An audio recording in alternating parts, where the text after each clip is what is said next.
ओम अज्ञानतिमिरान्धस्य ज्ञानाञ्जनशलाकया सत्सुरोन्मिलितं येन तस्मै श्रीगुरुवे नमः।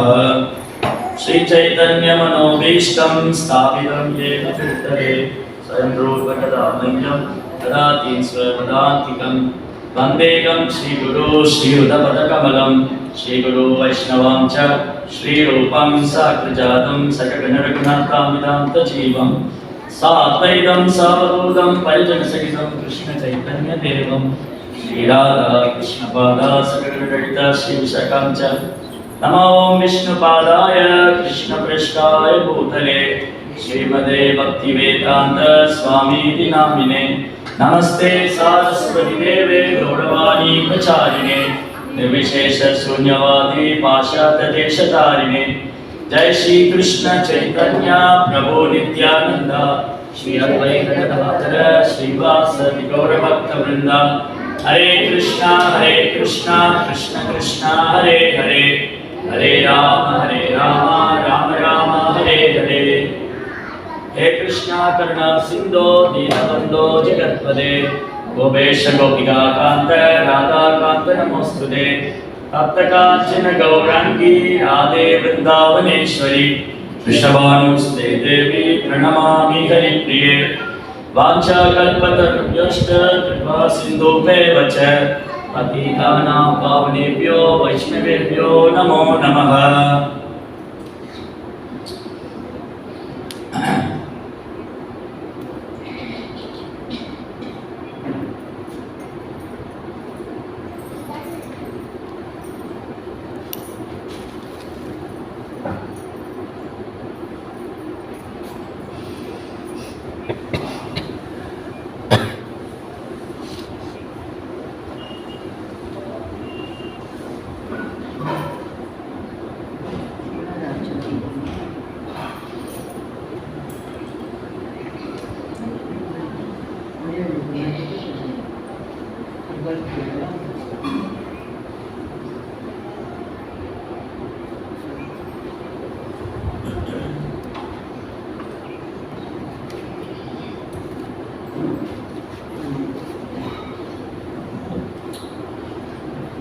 हरे कृष्ण हरे कृष्ण कृष्ण कृष्ण हरे हरे हरे राम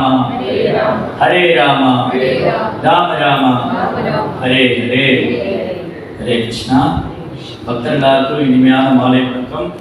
இன்றைய பாகவத சத்சங்கத்தில் வந்து கலந்துட்டு இருக்கிற எல்லா பக்தர்களுடைய பரிவாரம் பேசுகிறார். இங்கே கூடியிருக்கிற எல்லா பக்தருடைய குடும்பத்தாருக்காகவும் ஆயுள் ஆரோக்கியத்துக்காக பிரார்த்தனை பண்ணுறோம். நம்ம மேலும் கிருஷ்ண பக்தியில் முன்னேற்றம் அடையணும், பகவான் நாமத்தில் வச்சு வரணும், அப்புறம் நல்லா வைஷ்ணவருக்கு சேவை பண்ணணும், கிருஷ்ணன் தத்துவங்களை நல்லா புரிஞ்சுட்டு பக்தியில் முன்னேற்றம் எடுத்து ஒரு சுத்த பக்திங்கிற தூய பக்தர்கள் நிலைக்கு நம்ம உயரணும்னு சொல்லி பகவான்கிட்ட பிரார்த்தனை பண்ணுவோம். ஹரே கிருஷ்ணா கிருஷ்ண கிருஷ்ண ஹரே ஹரே ஹரே ராம ராம ராம ஹரே. இன்னைக்கு நம்ம படிச்ச ஸ்லோகம் வந்து ஸ்ரீமத் பாகவதத்துல முதலாம் ஸ்கந்தம் 12வது அத்தியாயம் பரிஷித் மகாராஜுடைய பிறப்பு. அதுல வந்து 34வது பதம் படிச்சோம். 1.12.34 தேனே சம்ருத சம்பாரோ தர்ம புண்ட்ரோ Yudhishthira வாஜிமேத த்ரிவிபூதீதோ யஜ்ஞே சம்யாஜ்யதரி. By those riches the king could procure the ingredients of the 3 horse sacrifices. Thus the pious king Yudhishthira, who was very fearful after the battle of Kurukshetra, pleased Lord Hari, the son of God. Mahabharata யுத்தம் முடிஞ்சது. யுதிஷ்டிர மகாராஜா சமாதானம் ஆகவே இல்லை. அவருக்கு ஒரே வருத்தம், கவலை. என்னன்னா, நான் ஒருத்தன் வந்து அரியாசனத்தில் உட்காரத்துக்கு இவ்வளோ பேர் நான் கொண்டுட்டேனே. ஆயிரக்கணக்கான குதிரைங்க, ஆயிரக்கணக்கான யானைங்க, மனுஷங்க, பல அக்ஷோகினி. ஒரு அக்ஷோகினாலே ஆயிரக்கணக்கான குதிரைகள், யானைகளும், மனுஷங்களும் இருக்கு. அது மாதிரி பல அக்ஷோகினிகள் வந்து அந்த குருக்ஷேத்திர யுத்தத்தில் கொல்லப்பட்டு குருக்ஷேத்திரத்தில் ரத்த ஆறு போச்சு. இந்த ரத்த ஆறுல யானைகள், குதிரைகள்லாம் மிதந்து போச்சு. இந்த ஆற்றுல வந்து இந்த தாமரை, ஆகாய தாமரை மிதந்து போற மாதிரி சில நேரம் ஆற்றில் வந்து பார்த்தீங்கன்னா ஆறு போயிட்டு இருக்கும்போது அதில் இந்த செடிகள்லாம் மறந்து போகும். அந்த மாதிரி மனுஷ சடலங்கள், குதிரையோட சடலங்கள், யானையோட சடலங்கள்லாம் அந்த ரத்தம் ஆறுல மறந்து போகுது. அது எப்படி இருந்துக்கும் பாருங்க, நடுங்க அப்படியே இதெல்லாம் பார்த்தா. யுதிஷ்டிர மகாராஜாவுக்கு சமாதானம் ஆகவே இல்லை. கிருஷ்ணர் சமாதானப்படுத்துறாரு, அப்போ அவர் சமாதானம் ஆகலை. இப்போ பகவான் கிருஷ்ணர் சொன்னா கேட்கணும். கிருஷ்ணா முழுமுதற் கடவுள். ஆனா கிருஷ்ணர் முழுமுதற் கடவுள், அவரே சொல்றாரு யுதிஷ்டிரர்கிட்ட, நீங்க உன் மேல எந்த தப்பும் இல்லை அப்படின்னு. ஆனா யுதிஷ்டிரர் கேட்க மாட்டேங்கிறார். அப்ப இதை எப்படி புரிஞ்சுக்கிறது நம்ம? கிருஷ்ணர் சொல்லி யுதிஷ்டிரர் கேட்க மாட்டேங்கிறார். கிருஷ்ணரை விட ஒரு அத்தாரிட்டி கிடையாது. மத்த பரதரம் நானே கிஞ்சிதஸ்தி தனஞ்சயா, என்னை விட உயர்ந்த உண்மை இல்லை அர்ஜுனா. கிருஷ்ணர் தான் பரம புருஷோத்தமனான முழுமுதற் கடவுள். அப்ப பகவான் சொல்றாரு, அப்பயும் யுதிஷ்டிரர் கேட்க மாட்டேங்கிறார். அப்ப இதை எப்படி புரிஞ்சுக்கிறது நம்ம? எப்படி புரிஞ்சுக்கிறீங்க? கிருஷ்ணர் அவர் இதயத்திலே பரமாத்மாவா இருக்காரு. யுதிஷ்டிர மகாராஜ் இதயத்திலே கிருஷ்ணர் பரமாத்மாவா இருக்காரு. கிருஷ்ணாவுடைய திட்டம் என்னன்னா, யுதிஷ்டிர மகாராஜ் அவர் சொன்னா கேட்கக்கூடாது. காரணம் என்னன்னா, ஒரு வகையில கிருஷ்ணரை விட யுதிஷ்டிர மகாராஜ் வயதுல பெரியவர். கிருஷ்ணாவோட யுதிஷ்டிர மகாராஜ் வயதுல பெரியவர். அப்ப அந்த ரிலேஷன்ஷிப்னால யுதிஷ்டிர மகாராஜா கிருஷ்ணரை முழுமுதற் கடவுள் மறந்துடு. சில நேரங்களில் பாண்டவர்களுக்கு தெரியும் கிருஷ்ணா முழுமுதற் கடவுள்னு. அர்ஜுனனுக்கு, யுதிஷ்டிர மகாராஜுக்கு தெரியும். ஆனா சில நேரங்கள் அது மறந்துடுவாங்க. அதுவும் பகவானுடைய ஏற்பாடு தான். யுதிஷ்டிர மகாராஜ் கிருஷ்ணா சொல்ல கேட்க மாட்டேங்கிறாரு. கிருஷ்ணாவுடைய விருப்பம் என்னன்னா, யுதிஷ்டிர மகாராஜா பீஷ்மாட்ட போகணும். பீஷ்மாவுக்கு ஒரு சர்வீஸ் வச்சிருக்காரு பகவான். அவர் அம்பு படிக்கல படுத்துட்டு இருக்காரு. நம்மள மாதிரி வீட்டுல சாப்பிட்டு பெட்ல படுத்துட்டு இருக்காரு. அம்பு படிக்கல படுத்துட்டு இருக்காரு. உச்சந்தாலிலிருந்து உள்ளங்கால் வரைக்கும் அம்புகளால் தொய்த்திருக்கு உடம்பு. ஒரு ரோமத்திலே அம்புகள் தேய்ச்சிருக்கு. எப்படி இருக்கும்? ஒரு கொசு கடிச்சிட்டாலே நமக்கு கொஞ்ச நேரம் தாங்காது.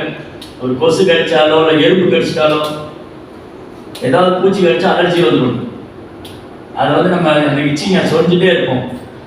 ஆனா பீஷ்மருடைய உடம்பு முழுவதும் அம்புகளால் துவைக்கப்பட்டது.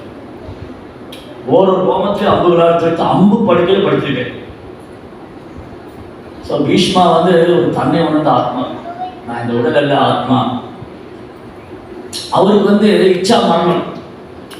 பீஷ்மாவுடைய வரம் என்னன்னா, அவருக்கு இச்சா மரணம் இருக்கு. அவர் விருப்பப்படும் போது உடலை விடலாம். அவர் நினைச்சாருன்னா அந்த உடலை விடலாம். பட் பீஷ்மாவுக்கு தெரியும், கிருஷ்ணா வந்து எனக்கு ஒரு சேவை வச்சிருக்காரு. அதனால என்னுடைய பேர குழந்தைங்க பாண்டவர்கள் அரியாசனத்தில் உட்காரணும். அதுக்கப்புறம் நான் இந்த சரீரத்தை விடணும். அதுவும் கிருஷ்ணரை பார்த்துட்டே, பீஷ்மாவுக்கு என்ன ஒரு டிசைன்னா, கிருஷ்ணரை பார்த்துட்டே இந்த உடலை விடணும். இப்போ எல்லாரும் ஒரு கேள்வி வந்துடும், பீஷ்மா வந்து கிருஷ்ணரை பார்த்துட்டே இந்த உடலை விடணும்னு நினைக்கிறாருன்னா, அப்ப ஏன் எதிரடியில் இருந்தாரு? கௌரவர் பக்கம் இருக்காரு. பீஷ்மர் வந்து 12 மகாஜனங்கள் ஒருவர். பீஷ்மா வந்து 12 மகாஜனங்கள் ஒருவர். அவர் கிருஷ்ணனுடைய தூய பக்தர்னா, அவரே பாண்டவர் பக்கம் இல்லாம எதிரடியில் இருக்காரு, கௌரவர் பக்கம். ஏன்? ஏதாவது காரணம் இருக்கணும்ல. என்ன காரணம்? ஏன் பீஷ்மா வந்து பாண்டவர் பக்கம் சண்டை போடாம கௌரவர் பக்கம் இருக்கு? அவரோட தூய பக்தர். அவர் வந்து 12 மகாஜனங்கள் ஒருவர். பாண்டவருக்கு மிக பிரியமானவர். அந்த பாண்டவர் 5 பீஷ்மருக்கு ரொம்ப பிரியமானவங்க. அர்ஜுனன் பீஷ்மருக்கு ரொம்ப பிரியமான குழந்தை. ஆனா அவங்களுக்கு எதிரடிக்கிறது. என்ன காரணம்? எல்லாரும் பொதுவா சொல்ற காரணம், பீஷ்மர் வந்து சபதம் எடுத்திருந்தாரு, நான் வந்து ஹஸ்தினாபுரத்து அரியாசனத்துக்கு யார் உட்காந்தாலும் பாதுகாப்பா இருப்பேன். ஏன்னா பீஷ்மா சபதம். பீஷ்மா அப்படின்னா உறுதியான தவம் கொண்டவர். உறுதியான தவம். ஆக்சுவலி அவர் பேர் வந்து தேவவர்தன். அவருக்கு தேவவர்தன் தான் பேர் இருந்தது. அவர் ஒரு முறை என்ன கேள்விப்பட்டார்? ஆக்சுவலி தேவவர்தன் வந்து கங்கா புத்திரர். கங்கைக்கும் சந்திர மகாராஜாவுக்கு பிறந்த குழந்தை. ஒரு நாள் சந்திர மகாராஜா அப்படியே காட்டுல வேட்டையாட போனப்போ அந்த கங்கை கரையில் ஒரு அழகான பொண்ணை பார்த்தாரு. இந்த அழகான பொண்ணை பார்த்தோன்னே சந்திர மகாராஜாவுக்கு அந்த பொண்ணை கல்யாணம் பண்ணணும்னு ஆசை. அப்போ போய் கேட்குறாங்க, ஓ தேவி, நீ என்ன கல்யாணம் பண்ணிக்கிறியா அப்போ அவன் சொன்னா, நீ யாருக்கு முதல்ல கேட்ட, நீ யாரு, இவ்வளோ அழகா இருக்கியே, இந்த காற்றுல நீ தனியா என்ன பண்ற? அப்போ அவங்க சொன்னாங்க, என் பேர் கங்கா, நான் கங்காதேவி. ஓ கங்காதேவி, என்னுடைய பேர் சந்தனு மகாராஜ், நான் இந்த உலகத்துக்கே சக்கரவர்த்தி. ஸோ நான் உன்னை கல்யாணம் பண்ண ஆசைப்படுறேன். கங்கா சொன்னா, ஓகே கல்யாணம் பண்ணிக்கலாம், ஆனால் கண்டிஷன் இருக்கு. அதுக்கே கண்டிஷன் போட்டிருக்காங்க. இன்னைக்கெல்லாம் 5000 வருஷத்துக்கு முன்னாடியே கண்டிஷன் போட்டு தான் மேரேஜ் நடந்திருக்கு கங்காவோட லைஃப்ல. இன்னைக்கு என்ன கண்டிஷன் போடுறாங்க? பையனா இருந்தா பொண்ணு ரொம்ப அழகா இருக்காங்களா அப்படின்னா கல்யாணம் பண்ணிக்கலாம். பொண்ணா இருந்தா பையன் எவ்வளவு காசு வச்சிருக்காரு, அவர் சொந்த வீடு வச்சிருக்காரா, கார் வச்சிருக்காரா, நிறைய பேங்க்ல பேலன்ஸ் வச்சிருக்காரா, குறிப்பா கல்யாணத்துக்கு அப்புறம் அப்பா அம்மா கூட இருக்கக்கூடாது. So many conditions. அந்த கண்டிஷன் அக்ரிமெண்ட்ல சைன் போட்டாதான் நீ மேரேஜ். ஸோ கங்கா நீங்க என்ன சொன்னாங்க? ஓகே நான் உங்களை கல்யாணம் பண்ணிக்கிறேன், ஆனா ஒரு கண்டிஷன், நான் என்ன பண்ணாலும் நீங்க கேட்கக்கூடாது, நான் என்ன பண்ணாலும் நீங்க கேட்கக்கூடாது. ஸோ சந்தனு மகாராஜுக்கு கங்கா ரொம்ப பிடிச்சிருந்தது. சரி அப்படியே ஆகட்டும், நீ என்ன சொன்னா நான் கேட்க மாட்டேன், நீ என்ன செஞ்சா நான் கேட்க மாட்டேன். ஒரு குழந்தையை பிறகுது சந்தனு மகாராஜா கல்யாணம் ஆன உடனே கங்காவுக்கும் சந்தனு மகாராஜுக்கு ஒரு குழந்தை பிறகு பிறக்கிற குழந்தைக்கு கங்கையில் போறாங்க. கங்கா குழந்தை பிறந்ததுக்கு கங்கையில் போட்டுருவோம். இப்படி ஒரு குழந்தை பிறக்கும்போது சந்தனு மகாராஜாவுக்கு இந்த குழந்தை வந்து அஸ்தினாபுரத்துடைய வாரிசு, ராஜகுமாரன். சாதாரண மக்களுக்கு பிறந்த குழந்தை இல்லை, ஒரு சாதாரண ஒரு ஏழை தொழிலாளிக்கு ஒரு குழந்தை பிறந்தாலும் அவர் எப்படியாவது குழந்தையை கஷ்டப்பட்டு வளர்க்கணும்னு நினைப்பாரு இல்லையா? ஒரு ஏழை தொழிலாளிக்கு குழந்தை பிறந்தா அவர் என்ன நினைப்பாரு? அந்த குழந்தைய ராஜா மாதிரி வளர்க்கணும். சாதாரண குடும்பத்தில் ஒரு குழந்தை பிறந்தாலும் அவங்க அப்பா அம்மா என்ன நினைப்பாங்க? இந்த குழந்தைய ராஜா மாதிரி வளர்க்கணும். பேரே ராஜான்னு வச்சுக்குவாங்க. அந்த வீட்டில் காசும் இருக்காரு, பேரு ராஜான்னு பேர் வந்து ராஜா வச்சிருப்பாங்க. ஸோ சந்தனு மகாராஜா பொறுத்துக்கிறாரு. ஏன்னா ஏதாவது கேட்டால் கங்கா விட்டுட்டு போயிடுவாங்க, எதையாவது கேட்டுட்டோம்னா கங்கா விட்டுட்டு போயிடுவாங்கன்னு முதல் குழந்தை, 2வது குழந்தை, 3வது குழந்தை, 7 குழந்தை பிறந்து சந்தனு மகாராஜா பொறுமையா இருக்காரு, கட்டுப்படுத்திக்கிட்டு இருக்காரு. 8வது குழந்தை பிறந்தனே அவரால் பொறுத்துக்க முடியல. இந்த 8வது குழந்தைய கங்கையில தூக்கி போடும்போது கோபம் வந்துடும், திட்டிடுவாரு. நீ எல்லாம் ஒரு அம்மாவா தாயா, நீ பிறக்கிற குழந்தை கங்கையில போறே நீ அப்படின்னு சொல்லி சண்டை போடுவாரு.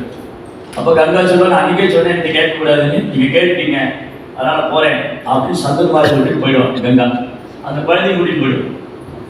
இந்த குழந்தைய கூட்டிட்டு போய் தேவலோகத்துல போனேன்னு இந்த குழந்தைக்கு தேவர்கள்லாம் வித்தையெல்லாம் கற்றுக் கொடுத்து, பரசுராமர்கிட்ட இந்த வித்தைகள்லாம் கற்றுட்டு, பீஷ்மா அந்த தேவரதன் வந்து ஒரு பெரிய பயங்கரமான மகாரதன். மகாரதன் சொன்னா ஒரே நேரத்தில் பல ரதங்கள் கூட சட்டப்படக்கூடிய மகாரதன். அப்போ ஒரு நாள் திரும்பி சந்தனு மகாராஜ் காட்டில் வேட்டையாட போனாலும் ஒரு யங் பாய், இளம் வாலிபன், 15-16 வயசு தான் இருக்கு. அப்படி சூரியனை போல தேஜஸ், தாமரை போல கண்கள், பறந்து விரிந்த தோள்கள், பெரிய ஆஜான பாகனா நிற்கிறேன். கண்ணா நீ யாருப்பா அப்படின்னு கேட்கிறார் சந்தனு மகாராஜ். அவர் சொல்றாரு, என்னுடைய பேர் தேவவர்தன். அப்போ கங்காதேவி அவர் வராங்க. கங்காதேவி வந்து சொன்னாங்க, இது உங்க பையன் தான், நம்ம பையன் அவரு, இனி வந்து உங்களுக்கு சேவை பண்ணட்டும், நீங்க ஹரிதாசத்துக்கு ராஜ்யத்துக்கு கூட்டிட்டு போங்க, இந்த பையனை வந்து இந்த ராஜகுமாரன் உங்க பையனை நீங்க கூட்டிட்டு போகலாம் அப்படின்னு தேவவர்தனை கங்கா சந்தனு மகாராஜ் ஒப்படைச்சாரு. ஒரு நாள் சந்தனு மகாராஜ் காட்டுல வேட்டையாட போனாரு. அங்க வந்து பார்த்தா அரோமா சென்ட் ஸ்மெல், இந்த காடு பூரா நறுமணம் கமழுது. இந்த ஸ்மெல் எங்கிருந்து வருதுன்னு பார்த்தா ஒரு படகு ஓட்டுற பொண்ணுடைய உடம்புல இருந்து வருது. ஒரு மீன் குலத்தை சார்ந்த பெண் சத்தியவதி, அஷ்டகாந்தா. அந்த சத்தியவதியோட உடம்புல இருந்து அரோமா சென்ட் ஸ்மெல் வருது. அந்த சத்தியவதியை பார்த்தோன்னே சந்தனு மகாராஜ் சொன்னார், நீ என்னை கல்யாணம் பண்ணிக்கிறேன். அவர் சொன்னா, நான் உங்களை கல்யாணம் பண்ணிக்கிறேன், ஆனால் நீங்க அப்பாட்ட வந்து பொண்ணு கேளுங்க, எங்க அப்பாட்ட வந்து பொண்ணு கேளுங்க, அப்பா சொன்னா நான் கல்யாணம் பண்ணிக்கிறேன். அப்போ சந்தனு மகாராஜா போய் அப்பாவோட பொண்ணு கேட்கிறேன், உங்க பொண்ணு எனக்கு கல்யாணம் பண்ணி கொடுங்க. அப்போ அவர் சொல்றாரு, நீங்க வந்து இந்த உலகத்துக்கே சக்கரவர்த்தி, இப்பேற்பட்ட ஒரு பெரிய வரம் வந்திருக்கு, யார் வேண்டாம்னு சொல்லுவாங்க, எனக்கு சம்மதம் தான், ஆனா ஒரு பிரச்சனை இருக்கு இல்லை. ஏன்னா உங்களுக்கு ஏற்கனவே ஒரு பையன் இருக்கான், உங்களுக்கும் கங்காதேவி உங்களுடைய மூத்த தாரத்துக்கும் உங்களுக்கு பிறந்த குழந்தை இருக்கான். அதனால நாளைக்கு வந்து அஸ்தினாபுரத்து அரியாசனத்தில் அவ தான் உட்காரணும். அப்படி இருக்கும்போது என்னுடைய மகளை ஒரு கல்யாணம் பண்ணி எங்க பிரயோஜனம்? அவ வந்து அந்த அரண்மனை ஒரு வேலைக்காரி மாதிரி தான் இருக்கு. அதனால எனக்கு இன்ட்ரெஸ்ட் இல்லை.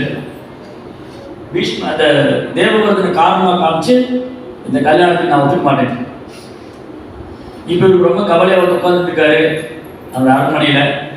அப்போ தேவவர்தன் வர, அப்பா வந்து இன்னைக்கு ரொம்ப சோகமாக இருக்காரு, அவர் முகத்தில் ஒரு கலை இல்லை, ஒரு தேஜஸ் இல்லை, ஏதோ முகத்தில் ஒரு கவலை, அது மறைக்கிறார். பையன்கிட்ட போய் சொல்லு, பையனுக்கே கல்யாணம் வயசு ஆயிடுச்சு, பையன்கிட்ட போய் சொல்ல முடியுமா நான் பொண்ணு கேட்டு போனேன் அப்படின்னு. அதனால அவர் மறைச்சிடுது, அவர் ஒன்றும் சொல்லலை. தேவவர்தன் போய் மினிஸ்டர்கிட்ட கேட்குறேன், அப்பாவுக்கு என்ன ஆச்சு, ஏன் வந்து கவலையாக இருக்காரு?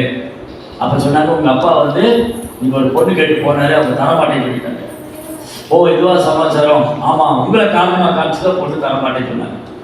சரி வாங்க அப்படின்னு சொல்லிட்டு தேவவர்தன் என்ன பண்ணார், ஒரு ரதம் எடுத்துக்கிட்டு இந்த மந்திரிகள், சேனாதிபதிகள், அப்புறம் பிராமணர்லாம் கூட்டிகிட்டு போகிறேன். ஒரு 10 பேர் கூட்டிகிட்டு நேராக சத்தியவதியோட வீட்டுக்கு போனேன். அங்கே போய் கேட்குறாரு, என்ன காரணத்தினால நீங்கள் உங்கள் பொண்ணை எங்கள் அப்பா கல்யாணம் பண்ணி தர மாட்டீங்க? முதல்ல அப்பாவுக்கு பொண்ணு கேட்ட பையன் ஹிஸ்ட்ரியிலே இருந்தான்.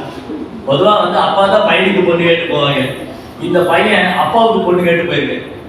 என்ன காரணத்தினால நீங்கள் எங்கள் அப்பாவுக்கு பொண்ணு தர மாட்டேங்க? அது நீ தான் காரணம். ஓ, நான் என்ன காரணம்? நீ வந்து சந்தன் மகாராஜோடைய மூத்த தாரத்தோடைய பையன், நாளைக்கு நீ தான் அரியாசனத்தில் உட்காருவேன், அதனால நான் வந்து என் பொண்ணை உங்கள் அப்பாவுக்கு தரமாட்டேன்னு சொல்லிட்டு. ஓ, இதுதான் அவங்க பிரச்சனையா? அப்போ நான் வாக்கு கொடுக்குறேன். நான் என்ன வாக்கு கொடுக்குறேன்? எனக்கு ஹஸ்தினாபுரத்தோட அரியாசனம் வேண்டாம், உங்கள் பொண்ணை எங்கள் அப்பாவுக்கு கல்யாணம் பண்ணி கொடுங்க. அந்த உங்கள் பொண்ணு சத்தியவதி வயதில் வரக்கூடிய குழந்தை ஹஸ்தினாபுரத்துக்கு பண்ணறாரு. இந்த உலகத்துக்கே சக்கரவர்த்தி பாருங்க. இது சாதாரண ஒரு வேலை இல்லை. இன்னைக்கு வந்து ஒரு கவுன்சிலர் வேலை கிடைக்காதான்னு மக்கள் வெயிட் பண்ணுறாங்க. கவர்மெண்ட்ல ஒரு கிளர்க்கு பேங்க்ல வந்து கவர்மெண்ட் ஜாப்ல ஒரு கிளர்க்கான வேலையோ, இல்லை ஒரு சாதாரண பியூன் வேலை, இல்லை கோர்ட்ல குமாஸ்தா வேலை, அந்த வேலை கிடைச்சாலே பெரிய வரப்பிரசாதம் பண்ணிருக்கிற கவர்மெண்ட் ஜாப். பஸ்ல கண்டக்ட் டிக்கெட் இருக்குது, அதுவே பெரிய வேலை நினைக்கிறாங்க. தேவவர்தன் சொன்னாரு, எனக்கு ஹஸ்தினாபுரத்து அரியாசனம் வேண்டாம் அப்படின்னு பார்த்து. அது சாதாரண ஒரு சின்ன நாட்டுக்கு மன்னன் கிடையாது, ஒரு குடிநில மன்னனோ சிற்றரசனோ கிடையாது. இந்த பூகோளத்துக்கே சக்கரவர்த்தி, குரு வம்சத்துடைய அந்த அரியாசனம், அதை வேண்டாம் சொன்னார் அப்பாவுக்காக வேண்டி. அவனுக்கு ஒரே ஆச்சரியம் அந்த சத்தியவதியோட அப்பாவுக்கு. ஆனாலும் தயங்குறாரு. அப்போ தேவவர்தன் சொல்ல, இனிமே என்ன தயக்கம்? நான் தான் சொல்லிட்டீங்க, எனக்கு ஹஸ்தினாபுர அரியாசனம் வேண்டாம், உங்க பொண்ணு கல்யாணம் பண்ணி கொடுக்க, அவங்க உங்க பொண்ணுக்கு பெறக்கூடிய குழந்தைகளே ஹஸ்தினாபுரத்து அரியாசனத்தில் இருக்கு. அப்புறம் திரும்பி சொல்றாரு, சரி இன்னைக்கு நீங்க வேண்டாம் சொல்லிட்டீங்க, நாளைக்கு உங்களுக்கு கல்யாணம் பண்ணினா உங்க பையன் தான் நாளைக்கு ஹஸ்தினாபுரத்து அரியாசனத்தில் இருக்காரு. நாளைக்கு நீ கல்யாணம் பண்ணினா உன் வயதுல வர குழந்தைக்கு தான் முதல் உரிமை இருக்கும், அவன் தான் ஹஸ்தினாபுரத்து அரியாசனத்தில் உட்காருவான். அப்போ என்னுடைய பெண் வயதுல வரக்கூடிய குழந்தைக்கு அந்த பாக்கியம் கிடைக்காது. அப்போ தேவவர்தன் சொல்ற, இந்த வானம் சாட்சியா, பூமி சாட்சியா, இருக்கிற பிராமணர் சாட்சியா, எல்லா சாட்சியும் பஞ்சபூதங்கள் சாட்சியா சொல்றேன், நான் கல்யாணம் பண்ணி மாட்டேன், பிரம்மச்சரியா இருக்கேன். நான் வந்து கல்யாணம் பண்ணி மாட்டேன், பிரம்மச்சரியா இருக்கேன். இப்போ வந்து உங்க பொண்ணை எங்க அப்பா கல்யாணம் பண்ணி கொடுங்க. அப்படியே ஆடி போயிட்டாரு அந்த சத்தியவதியோட அப்பா. தேவர்கள்லாம் வானத்திலிருந்து பார்க்குறாங்க. இந்திரா, சந்திரா, வருணா, அக்னி, வாயு, பிரம்மதேவ், மகாதேவ், எல்லா தேவர்களும் இவருடைய தியாகத்தை பார்த்து, இவருடைய தபத்தை பார்த்து மேல இருந்து பூக்களை மழையா பொழியாங்க. பீஷ்மா பீஷ்மா பீஷ்மா அப்படி பூக்களை எல்லாம் மழையா போடுறாங்க. அப்படி மழை பெய்யற மாதிரி பூக்கள் மழையா விழுது மேல. அது இருந்தால் பீஷ்மான்னு அழைக்கப்பட்ட இதாமதம் பீஷ்மா. அப்புறம் இந்த செய்தி வந்து சந்தன் மகாராஜுக்கு தெரிய வந்தது. இந்த மாதிரி எனக்காக என்னுடைய பையன் போய் தான் வாழ்க்கையே தியாகம் பண்ணிட்டான், அவன் பிரம்மச்சரியா இருக்க போறேன். அப்போ சந்தன் மகாராஜ் சொல்லுவாரு, நீ வந்து இவ்வளவு பெரிய தியாகம் பண்ணிட்ட, நான் உனக்கு வரம் கொடுக்குறேன், நீ எப்ப வேணாலும் விருப்பப்பட்டா இந்த உடலை விடலாம், நீ எப்ப விருப்பப்படுறியோ அப்ப நீ இந்த உடலை விடல. அப்பேற்பட்ட ஒரு இச்சா மரணம் விரும்பும் போது அவர் உடலை விடலாம். அவர் அம்புபடியில் படுக்கையில படுத்துக்கணும்னு அவசியம் கிடையாது. அதுக்கப்புறம் அவர் வந்து லைஃப் லாங் பிரம்மச்சரிய விரதத்தை ஃபாலோ பண்ணார். பகவான்கள் அவ்வளவு பக்தி வச்சுட்டு இருக்காரு. அவர் வந்து பாண்டவருக்கு எதிரில் இருக்கார். அப்போ என்ன காரணம்? வெளிப்புறமான காரணம் வந்து அவர் வாக்கு கொடுத்திருக்காரு, ஹஸ்தினாபுரத்து அரியாசனத்துக்கு யார் உட்கார்ந்தாலும் நான் வந்து உங்களுக்கு பாதுகாப்பா இருப்பேன் அப்படின்னு வாக்கு கொடுத்திருக்காரு. அந்த தர்மத்தை நான் கடைசி வரைக்கும், நான் கொடுத்த வாக்குறுதியை, அந்த தர்மத்தை நான் கடைசி வரைக்கும் கடைபிடிப்பேன். ஆனா இன்டர்னல் ரீசன் என்ன? உள்புறமான காரணம் வந்து கிருஷ்ணா காண்கிறார். கிருஷ்ணா என்ன காமிக்கிறாருன்னு சொன்னா, என் பக்தருக்கு எதிரா, என்னுடைய பக்தருக்கு எதிரா பீஷ்மரை போன்ற ஒரு மகாரதர் எதிரில் இருந்தா கூட அவங்களால என் பக்தர்களை ஜெயிக்க முடியாது. இல்லையா? பீஷ்மர் மாதிரி ஒரு மகாரதர் பரசுராமருக்கு நிகர சண்டை போட்டார். என்ன பண்ணுவார், ஒரு நாள் பீஷ்மா வந்து விசித்திர வீரன், சத்தியவதியோட பையன் வந்து விசித்திர வீரன், அவனுக்காக 3 பொண்ணுல கடத்தின்னு வந்துடுவார். அப்போ வந்து கந்தர்வ விவாகம்லாம் இருக்கு. கந்தர்வ விவாகம், சயம்பரம், அந்த மாதிரிலாம் நடக்கும். ஒரு ராஜகுமாரி வந்து தன் கணவனை தானே தேர்ந்தெடுக்கலாம். அப்புறம் அந்த ராஜகுமாரிக்காக இன்னொரு நாட்டில் போய் அந்த ராஜகுமாரிகளை கடத்தின்னு வரவும் செய்வாங்க. பீஷ்மர் என்ன பண்ணார், விசித்திர வீரருக்காக 3 பொண்ணுகளை கடத்தின்னு வந்துட்டார். அம்பா, அம்பிகா, அம்பாலிகா 3 பொண்ணு. அது அம்பா சொல்ற, என்னை விட்டுருங்க, நான் வந்து சால்வனை வந்து காதல் பண்ணிட்டு இருக்கேன், நான் கல்யாணம் பண்ண போறேன், என்னை விட்டுருங்க. சரின்னு விட்டாரு. ஆக்சுவலி அஸ்தினாபுரம் கூட்டின்னு வந்துட்டாரு. விசித்திர வீரர் கேள்விப்பட்டா இந்த அம்பா வந்து ஏற்கனவே இன்னொரு பையனை காதல் பண்ணிட்டு இருக்கா, அதனால அவர் வந்து நான் கல்யாணம் பண்ணிக்க மாட்டேன். பாருங்க, வேத காலத்துல ஒரு பொண்ணு இன்னொரு ஆணை நினைச்சிட்டு இருந்தாலே அவர் ரிஜெக்ட் பண்ணிடுவாங்க. இவர் வந்து அப்போ ஒரு பொண்ணு இல்லை ஒரு பையனும் ஒரு பொண்ணும் இன்னொரு ஆளை மனசுல நினைச்சிட்டு இருக்காங்கன்னா அவங்க கூட தான் வாழ்ந்துட்டு இருக்காங்க. இன்னைக்கு பாருங்க, முக்காவாசி வீட்டுல சினிமா நடிகர், விளையாட்டு வீரர்கள் அவங்க கூட தான் வாழ்ந்துட்டு இருக்காங்க. கணவர் மனைவி கூட வாழல, கணவன் மனைவி கூட வாழல, மொபைல் போன்ல தான் வாழ்ந்துட்டு இருக்காங்க. பேசா மொபைல் போனே கல்யாணம் பண்ணிக்கலாம். அப்படிதான் இருக்கு சிச்சுவேஷன். இந்த ஆபீஸ்ல ஒர்க் பண்ணி டேக் எல்லாம் போட்டுவாங்க, மொபைல் போன் ஒரு டேக் போட்டு கழுத்து வந்து விட்டுக்கலாம் இல்லையா? அப்போ கிருஷ்ணா எப்படி ப்ரூவ் பண்றாருன்னா, பீஷ்மா என்ன பண்ணாரு, அப்போ விசித்திர வீரர் சொல்லிட்டா, நான் இந்த பொண்ணு கல்யாணம் பண்ண மாட்டேன். இந்த பொண்ணு திரும்ப போனா சாவன்னு சொன்னா அவங்க பீஷ்மர் தூக்கிட்டு போனா அவங்க கல்யாணம் பண்ண மாட்டேன். அந்த காலத்துல ஒரு பொண்ணு கையை பிடிச்சி இழுத்துட்டா யாரும் கல்யாணம் பண்ணுவோம். இன்னைக்கு கையை பிடிச்சிதான் சுத்திக்கிட்டே இருக்காங்க. எங்க கையை பிடிச்சி இழுக்கிறது இல்லையா? கலியுகத்துல வந்து எல்லாம் தலைகளும் நடக்கும். அப்போ விசித்திர வீரர் அந்த பொண்ணை கல்யாணம் பண்ண மாட்டேன், சால்வனும் கல்யாணம் பண்ண மாட்டேன். கடைசி அம்பா நேரா பீஷ்மர்கிட்ட வந்து, அந்த நீதான் என்ன கடத்தின்னு போனேன், நீதான கல்யாணம் பண்ணிக்கணும். பீஷ்மர் சொன்ன, நான் பிரம்மச்சரிய விரதம் இருக்கேன், நான் கல்யாணம் அப்ப ஏன் நான் தூக்கிட்டு போனேன். இது நான் குருட்டியை போய் சொல்றேன். நேராக பரசுராமன்ட்ட போனான். அம்பா போய் பரசுராமன்ட்ட போய், உங்க குரு என்ன கடத்தின்னு போனாரு, சரி உங்க சீடன் என்ன கடத்தின்னு போனாரு, என்னை யாரும் கல்யாணம் பண்ண மாட்டேங்கிறாங்க, நீங்க தான் அவருக்கு என்ன கல்யாணம் பண்ணிருக்கு, நீங்க சொல்லுங்க அவர்கிட்ட. அப்போ பரசுராமன் வர பரசுராமன் பீஷ்மா நீ இந்த பொண்ணை கல்யாணம் பண்ணணும். பீஷ்மா சொன்னாரு, குருமாராஜ் நான் வந்து சபதம் எடுத்திருக்கேன், நான் வாக்கு கொடுத்துருக்கேன், சத்தியவதியோட அப்பாட்ட வாக்கு கொடுத்துருக்கேன், நான் வந்து கல்யாணம் பண்ணிக்க மாட்டேன், பிரம்மச்சரியா இருக்கேன்னு. அதனால என்னால் பண்ண முடியாது, என்னுடைய தர்மத்தை நான் மீற முடியாது. பரசுராமன் சொல்ல, நான் சொல்றேன் நீ பண்ணணும், இந்த பொண்ணு இப்ப என்கிட்ட வந்திருக்கா. அப்போ 2 ஆப்ஷன் தான் பரசுராமருக்கு பீஷ்மர் கொடுக்குறாரு. பொண்ணு, நீ இந்த பொண்ணை கல்யாணம் பண்ணி என் கூட நீ சண்டை போடணும், யுத்தம் பண்ணணும், நான் உன்னை பனிஷ் பண்ணணும், நான் அவனை அடிச்சுடுவேன், தண்டிச்சுடுவேன். அப்போ பீஷ்மர் முடிவு பண்ணாரு, நான் கொடுத்த வாக்குறுதி மீறதை விட என் குரு கையில இறந்து போன எவ்வளவு பெரிய பாக்கியம், சரி நான் சண்டை போறேன். பீஷ்மருக்கும் பரசுராமுக்கும் பயங்கரமான யுத்தம் நடந்தது.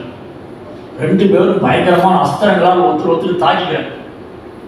இந்த யுத்தம் அர்த்தமே இல்லை, தேவையே இல்லை. அப்போ தேவர்கள்லாம் ஆகாசத்துல வந்து முனிவர்கள்லாம் சொல்றாங்க, பரசுராமரே இந்த யுத்தம் தேவையில்லை, ஏற்கனவே நீங்க நிறைய தடவை சத்திரிய வம்சத்தையே தும்சம் பண்ணிட்டீங்க, 21 தலைமுறை சத்திரிய வம்சத்தை போதுங்களான்னு பனிஷ் பண்ணிட்டீங்க, இனியும் ஏன் நீங்க வந்து சண்டை போட்டுக்கிட்டே இருக்கீங்க, நீங்க ஒரு பிராமணா, நீங்க தவம் பண்ண போங்க, இந்த சண்டை வேண்டிய தேவையில்லை. ஏன்னா உங்க சீடர் ஏற்கனவே வாக்கு கொடுத்துருக்காரு, அந்த தர்மத்தை அவர் கடைபிடிக்கணும்னு நினைக்கிறாரு, நீங்க பேசாம ஆசீர்வாதம் பண்ணிட்டு போங்க அப்படின்னு சொல்லி எல்லாரும் பிரார்த்தனை பண்ணுவோம். பரசுராமர் என்ன பண்ணாரு, சண்டைக்கு பின்வாங்கிட்டு. இப்ப அம்பாவுடைய இது வந்து தோல்வி அடைஞ்சு போச்சு. அப்பதான் அம்பா முடிவு பண்ணா, நான் இவரை கொள்றதுக்காக வரணும்னு சொல்லி அவன் தவம் பண்ணான். அப்படிதான் சிகண்டியா வந்தான் இந்த யுத்தத்துல. ரைட், இந்த மாதிரி பீஷ்மா வந்து பீஷ்மா வந்து அவ்வளவு பவர்ஃபுல் சத்திரியா. அதனால கிருஷ்ணா என்ன ப்ரூவ் பண்றாருன்னு சொன்னா, அவர் அன்னைக்கு வாக்கு கொடுத்தாரு, அஸ்தினாபுரத்து அரியாசன் உட்காரணும் பாதுகாப்பு கொடுப்பேன்னு சொல்லி, ஆனா அந்த தர்மத்தை பாதுகாக்க போற பீஷ்மர் பரோ தர்மத்தை விட்டுட்டாரு. பரோ தர்மம் என்னது? கிருஷ்ணனை திருப்திப்படுத்துறது தான். ஆனா பீஷ்மர் எப்படி இப்ப கிருஷ்ணரை திருப்திப்படுத்துறாருன்னா, கிருஷ்ணனுடைய விருப்பம் என்னன்னா, முதல்ல பாருங்க, இதுதான் இந்த ஸ்லோகம் என்ன சொல்லியிருக்கு, please Lord Hari, அதாவது பகவான் who was very fearful after the battle of Kurukshetra, பகவானை திருப்திப்படுத்துறதுக்காக தியாகம் பண்ணார் யுதிஷ்டிர மகாராஜா. அப்போ நம்ம வாழ்க்கையோட முதல் குறிக்கோள் நேற்று பார்த்தோம், ஒரு பக்தனுடைய வாழ்க்கையில முதல் குறிக்கோளை பகவானை திருப்திப்படுத்துறது தான். நம்ம பண்ணக்கூடிய சேவை வந்து பகவானை திருப்திப்படுத்துறது தான். ஸோ இப்போ கிருஷ்ணருக்கும் பீஷ்மாவுக்கும் ஒரு ரிலேஷன்ஷிப் இருக்கு. கிருஷ்ணருக்கும் பீஷ்மாவுக்கு என்ன உணர்வுன்னா, கிருஷ்ணர் என்ன விரும்புறாரு, பீஷ்மர் எதிரணி இருக்கணும்னு விரும்புறாரு. பீஷ்மர் என்ன பண்றாரு, தன் வீரத்தினால கிருஷ்ணருக்கு சேவை பண்ணணும். பீஷ்மா வந்து தன்னுடைய வீரத்தினால கிருஷ்ணருக்கு சேவை பண்ணணும்னு நினைக்கிறாரு. அதனால கிருஷ்ணா வந்து பீஷ்மரை எதிரணியில வச்சிருக்காரு. ரெண்டாவது, கிருஷ்ணா என்ன ப்ரூவ் பண்றாரு, பீஷ்மர மாதிரி ஆக சேர்ந்த ஒரு மகாரதன் பரசுராமருக்கு நிகராக சண்டை போடக்கூடியவராக இருந்தாலும் என் பக்தர்கள் அவர் ஒன்றும் செய்ய முடியாது. ஜெயத்து பாண்டு புத்திரானாம் ஏஷாம் பக்ஷே ஜனார்தனா, பாண்டு புத்திரர் பக்கம் ஜனார்தன் நிற்கிறாரு. அதனால பீஷ்மர் மாதிரி ஒரு மகாரதன் வந்தா கூட அவங்களை அசைக்கவே முடியாது. அதுதான் அர்ஜுனன் சொல்றாரு. இதே பாகவதம் ஃபர்ஸ்ட் கேட்டோல கிருஷ்ணர் இந்த பூமி விட்டு மறைஞ்சதுக்கு அப்புறம் அர்ஜுனன் அழுதுட்டே பேசுவார். குருக்ஷேத்திர போர்க்களத்துல எதிரணியில உள்ளவங்க என் மேல அஸ்திரங்களை போட்டாங்க, கிருஷ்ணர் என் பக்கம் இருந்ததுனால என்னுடைய தலை முடி கூட அவங்க அசைக்க முடியலன்னு சொல்றாரு. எப்படி ஸ்ட்ராங்கா சொல்றாரு, கிருஷ்ணா என் பக்கத்துல இருந்ததுனால அவங்க அஸ்திரங்களால என் தலை முடி கூட அசைக்க முடியல. பீஷ்மர் மாதிரி மகாரதர் விட்ட அஸ்திரங்களை என்னது, எவ்வளவு பெரிய அஸ்திரம், எவ்வளவு பெரிய பலசாலி. ஆனா கிருஷ்ணர் பாண்டவர் பக்கம் இருந்ததுனால பீஷ்மரால அர்ஜுனன் நெருங்க முடியும். பீஷ்மரால அர்ஜுனன் நெருங்க முடியும். நிறைய நடக்கும் மகாபாரதத்துல. பீஷ்மர் 2 முறை சபதம் போட்டு வருவார். ஏன்னா துரியோதன் வரும்போதெல்லாம் பீஷ்மரை கிரிட்டிசைஸ் பண்ணிட்டே இருப்பார். நீங்க அர்ஜுனனை கொல்ல மாட்டேங்கிறீங்க, நீங்க அர்ஜுனன் மேல கருணை காமிக்கிறீங்க, நீங்க என்னுடைய சாப்பாடு சாப்பிட்டு நீங்க துரோகம் பண்றீங்க, இப்படி பீஷ்மரை குத்தி பேசுவார் துரியோதன். அப்போ ஒரு நாள் பீஷ்மர் சொல்லுவாரு, நாளைக்கு நான் பாண்டவர் 5 பேரை கொண்டுடுவேன். நாளைக்கு பாண்டவர் 5 பேர் உயிரோடு இருக்க மாட்டாங்க. அப்போ வந்து இந்த கேள்விப்பட்டோன்னு திரௌபதி அழறாங்க. திரௌபதி என்ன பண்றாங்க, அழறாங்க. ஐயோ, நாளைக்கு அர்ஜுனனை கொண்டுடுவேன்னு சொல்றாரு பீஷ்மர். குறிப்பா அர்ஜுனன் நாளைக்கு கொண்டுடுவேன். கிருஷ்ணாட்ட வந்து அழறாங்க, கிருஷ்ணா ஏதாவது பண்ணுங்க, என்ன பண்றது, நான் என்ன பண்ணுவேன், பிதாமகர் சபதம் போட்டா யாரும் மாற்ற முடியும், கிருஷ்ணா நீங்களே சொல்லக்கூடாது. சரி வான்னு சொல்லி அர்ஜுனன் கூட்டிட்டு போற, திரௌபதி கூட்டிட்டு போற. அன்னைக்கு யுத்தம்லாம் முடிஞ்சு சன்செட் ஆயிடுச்சு, சூரிய அஸ்தமனம் ஆயிடுச்சு. நாளைக்கு வந்து பீஷ்மர் சபதம் போட்டிருக்காரு, நான் வந்து அர்ஜுனன் கொள்ளுவேன். அன்னைக்கு ராத்திரி வந்து கிருஷ்ணாவும் திரௌபதியும் பீஷ்மருடைய டென்ட்டுக்கு போறாங்க. அப்போ அந்த இருட்டு வேலையில அன்னைக்கெல்லாம் வந்து இந்த தீப்பந்தம் தான் இருக்கும், இந்த மாதிரி கரண்ட் எல்லாம் இல்லை, தீப்பந்தம் இருக்கும். பீஷ்மருடைய டென்ட் பக்கம் யாரோ கொலுசு சத்தம் கேட்குது, சின் கொலுசு சத்தம் கேட்குது. பீஷ்மா வந்து பிரம்மச்சாரி. அவர் வந்து யார் இந்த வேலையில என்னுடைய கூடாரத்துக்கு வருது, அவர் கூடாரத்துக்கு வெளியில வர்றாரு. அந்த தீப்பந்தத்தை எடுத்துட்டு வர்றாரு. பார்த்தா யாரோ ஒரு காலை தொட்டிருக்காங்க. இப்படி பார்த்தா திரௌபதி. திரௌபதி அப்படின்னதும் பீஷ்மர் காலை தொட்ட உடனே பீஷ்மர் சொல்ற, சௌபாகியவதி பவன். என்ன சொன்னாரு, சௌபாகியவதி பவன். சௌபாகியவதி பவன் என்னது, நீ அப்பவும் மாங்கல்யத்தோடு நல்லா இருக்குன்னு அர்த்தம். கணவரோட எப்படி நாளைக்கு பார்த்துன்னு கொள்வாரு. இப்போ திரௌபதி கொடுத்த வாக்குறுதி காப்பாற்றுவாரா, இல்ல துரியோதன் கொடுத்த வாக்குறுதி காப்பாற்றுவாரா? பக்கத்துல கிருஷ்ணர் நின்றுட்டு இருக்காரு. இந்த மாதிரி கிருஷ்ணர் வந்து பீஷ்மரை தர்ம சங்கமா நிலையில் மாட்டி விட்டுரு. ஏன்னா பீஷ்மர் என்ன சபதம் போட்டுட்டு வந்தாரு, நான் வந்து அஸ்தினாபுரத்து அரியாசத்துல யார் உட்கார்ந்தாலும் பாதுகாப்பேன்னு சொல்லிட்டு பாண்டவருக்கு எதிராக நீ செயல்பட்டு இருக்க. அன்னைக்கு திரௌபதி சபையில வந்து அந்த குருஷேத்திர சபையில அஸ்தினாபுரத்து சபையில திரௌபதி அவமானப்படுத்த போது பீஷ்மர் ஒன்று பேச முடியும், தலைவிரிஞ்சு உட்கார்ந்துருக்கு. அதான் கிருஷ்ணர் கோபம். இந்த பீஷ்மருக்கு வந்து நான் பாடம் போட்டேன். இன்னொரு முறை என்ன பண்ணாரு, இதே மாதிரிதான் திரும்பி சொல்லுவான் பீஷ்மர்கிட்ட வந்து, நீங்க வந்து எனக்கு ஏமாத்துறீங்க, நீங்க பாண்டவரை கொல்ல மாட்டேங்கிறீங்க. அப்பதான் சொல்லுவாரு, நான் ஒரு 5 அஸ்திரம் வச்சிருக்கேன், அது தைரியமான அஸ்திரம், அந்த 5 பேரை நான் நாளைக்கு கொண்டு போய் தைரியமா போய் படுத்துக்கணும். ஏன்னா பீஷ்மா சொல்றதுதான் செய்வாரு, செய்யறதான் சொல்லுவார். அதை அப்படி சினிமா டைலாக் வச்சுட்டாங்க. ஆனா உண்மையில பீஷ்மருக்கு தான் பொருந்தும். அவர் தான் சொல்றதா செய்வாரு, செய்யறதா சொல்லுவார். ஏன்னா பீஷ்மர் முடிவு பண்ணிட்டாருன்னா அது யாரும் மாற்ற முடியாது, யாராலும் அவர் வெல்ல முடியாது. அது துரியோதனுக்கு நல்லாவே தெரியும். துரியோதன் சந்தோஷமா போனான். ஆனா போன நேரத்தில் திரும்ப வந்தான். அவன் என்ன சொன்னான், பிதாமகரே அந்த 5 அஸ்திரம் எங்க வச்சிருக்கீங்க, அது என்கிட்ட இருக்கு, என்கிட்ட கொடுக்குறீங்களா, நான் காலையில் கொண்டு வந்து தரேன் அப்படின்னு. ஏன்னா அவனுக்கு ஆசை அதை தலைமாட்டில் வச்சு தூங்கணும். காலையில் அதை மாற்றிட்டே இந்த அஸ்திரத்தினாலதான் அவங்க வந்து பீஷ்மர் அர்ஜுனன் எல்லாம் கொல்ல போறாரு, இந்த அஸ்திரத்திலிருந்து தப்பிக்கவே முடியாது அப்படின்னு அதை வாங்கி தலைமாட்டில் வச்சுட்டு இருக்கான் துரியோதனன். அங்க வந்து கிருஷ்ணர் சொல்ற அர்ஜுனன், அர்ஜுனா நாளையோட கதை முடிச்சதுன்னு. ஏன்னா பீஷ்மர் ஒருதிக்கு வாக்கு கொடுத்துட்டாரு, நாளைக்கு உன்னை கொல்ல போறேன். அர்ஜுனன் கிருஷ்ணா நான் என்ன பண்றேன், பிதாமகருக்கு எதிராக என்னால் எப்படி சண்டை போட முடியும், நீங்க தான் ஏதாவது செய்யணும், நான் என்ன செய்யறேன். அவர் தான் முடிவு பண்ணிட்டார். இல்லை கிருஷ்ணா ஏதாவது பண்ணுங்க, சரி என் கூட வான்னு சொல்லிட்டு கிருஷ்ணன் என்ன பண்ணாரு, அர்ஜுனனை துரியோதனுடைய கூட இருந்து பிடிப்பாரு. அர்ஜுனன் கேட்கற, இப்போதைக்கு நம்ம துரியோதனு கூட இருந்து நீ வாச்சுமா கூட, உனக்கு ஞாபகம் இருக்கா, அவனுக்கு ஞாபகம் மருதி அதிகம், ஜீவாத்மாவுக்கு ஞாபகம் மருதி அதிகம். ஏன்னா ஒரு முறை துரியோதனன் சொன்னா அர்ஜுனன்ட்ட, உனக்கு என்ன வர வேணா கேள்வி நான் தரேன்னு சொன்னான். எப்போ நடந்ததுன்னா, ஒரு முறை இவங்க வனவாசத்தில் இருந்த போது துரியோதனன் என்ன பண்ணுவான், இவங்க கஷ்டப்படுறத பார்க்கணும்னு அஸ்தினாபுரத்துக்கு வருவான். துரியோதனன், கர்ணன், துச்சாசன் இவங்கெல்லாம் என்ன பண்ணுவாங்க, கொஞ்சம் படை எடுத்துக்கிட்டு அப்படி காட்டுக்கு வந்தாங்க. வர வழியில் ஒரு அழகான தாமரை குளம், அப்படி அருவியெல்லாம் இருக்கு, நல்ல அழகான அருவி, தாமரை குளம். இதை பார்த்தோன்னே அதில் விளையாடுறது. நம்ம தான் அந்த மாதிரி நீர் தேக்கம்லாம் பார்த்தா விளையாடணும்னு ஆசை வரும் இல்லையா, அது இயற்கை வந்து அட்ராக்ட் பண்ண இடம். இந்த நீர் தேக்கத்தை பார்த்தோன்னே துரியோதனன் அது போய் விளையாடிட்டு இருக்கான். ஆனால் அந்த இடம் வந்து கந்தர்வர்கள் விளையாடக்கூடிய இடம். அப்போ கந்தர்வர்கள்லாம் வந்தாங்க, யாருப்பா நீங்க எங்க இடத்துல விளையாடுறீங்க, வெளியில வாங்க. துரியோதனா நான் வந்து அஸ்தினாபுரத்து அரியாசன் உட்கார போற, நீ யாரியான்னு. இப்படி 2 பேருக்கு வாக்குவாதம், சண்டை ஆயிடும். சண்டை ஆனவங்க என்ன ஆயிருன்னா, கந்தர்வர்கள் பயங்கர, ஏன்னா அவங்க 2ஆம் நிலை தேவர்கள், ரொம்ப பயங்கரமா சண்டை போட்டு துரியோதனை கைது பண்ணிடுவான். கர்ணன் ஓடியே போயிடுவான் அந்த யுத்தத்துக்கு. இப்போ துரியோதனை அரெஸ்ட் பண்ணிட்டாங்க. துரியோதனை கைது பண்ணி அவனை கட்டி வச்சுட்டாங்க மரத்துல. இதை கேட்ட பக்கத்துல தான் பாண்டவருடைய கூட குடிசை இருக்கு, ஆசிரமம், கொஞ்சம் தள்ளி போனான். பீமனுக்கா ஒரே சந்தோஷம், அவன் வானத்து பூமி குதிக்கிறான். துரியோதனன் பேசாம அரண்மனையிலே இருந்துக்கலாமா, அவனே வந்து அவனே மாட்டிக்கிட்டான். இன்னைக்கு கந்தர்வர்கள் அவனை கொல்லாம விட போறது இல்லை.